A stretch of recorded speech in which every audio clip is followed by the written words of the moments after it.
ये पैगाम है भारत के हर कंटेंट क्रिएटर के नाम। जय भीम बड़ा सीधा हंसी, जय भीम।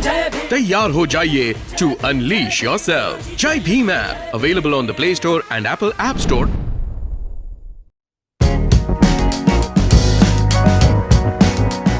उत्तर प्रदेश विधानसभा चुनाव में बहुजन समाज पार्टी के अध्यक्ष कुमारी मायावती की सक्रियता पर कई तरह के सवाल और कयास सियासी गलियारों में चर्चा का विषय बन रहे हैं।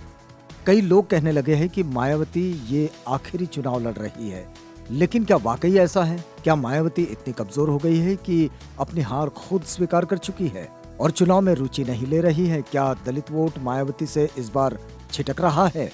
उत्तर प्रदेश में करीब 21% दलितों की आबादी है। दलितों में कई उपजातियां हैं, उनमें जाटो बहुसंख्यक है। ये वोटर इतना पक्का और लक्ष्य निर्धारित है कि मायावती की पार्टी बीएसपी हारे या जीते, लेकिन उनके मत प्रतिशत पर खास असर नहीं पड़ता, जो इनके वोट पैटर्न को दर्शाता है। 1984 में कांशीराम ने बहुजन समाज पार्टी की नींव रखी। पहली बार बीएसपी ने सबका ध्यान अपनी ओर तब खींचा जब पार्टी ने 1993 के चुनाव में 67 सीटें जीती। बीएसपी के समर्थन से मुलायम सिंह यादव मुख्यमंत्री बने। उसके बाद बीएसपी गठबंधन में कभी मायावती को सीएम बनाती रही, कभी किसी को समर्थन देती रही। फिर 2007 में आया पार्टी का अब तक का स्वर्णिम दौर, जब बीएसपी ने 206 सीटें जीतकर अपने दम पर सरकार बनाई।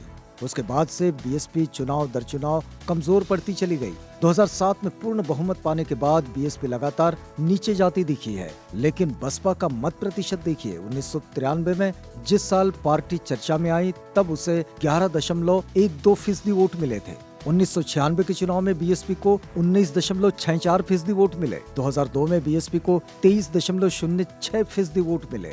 2007 में बीएसपी को 30.43% वोट मिले। इसी साल बीएसपी ने पूर्ण बहुमत से सरकार बनाई। इसके बाद बीएसपी का ग्राफ डाउन होना शुरू हुआ। 2012 के चुनाव में उसे 25.95% वोट मिले। 2017 के चुनाव में बीएसपी को सबसे बुरी हालत हो गई उसकी, जब पार्टी को मात्र 19 सीटों पर जीत मिली और उसे 22.24% वोट मिले। 2019 में सपा से गठबंधन के बाद बसपा को 10 सीटें मिली। वहीं इस बार पार्टी फिर से दलित, ब्राह्मण, मुस्लिम, ओबीसी वर्ग का गठबंधन उसने बनाया है। मीडिया कुछ भी कहे, लेकिन बसपा इस बार सत्ता की मजबूत दावेदार है।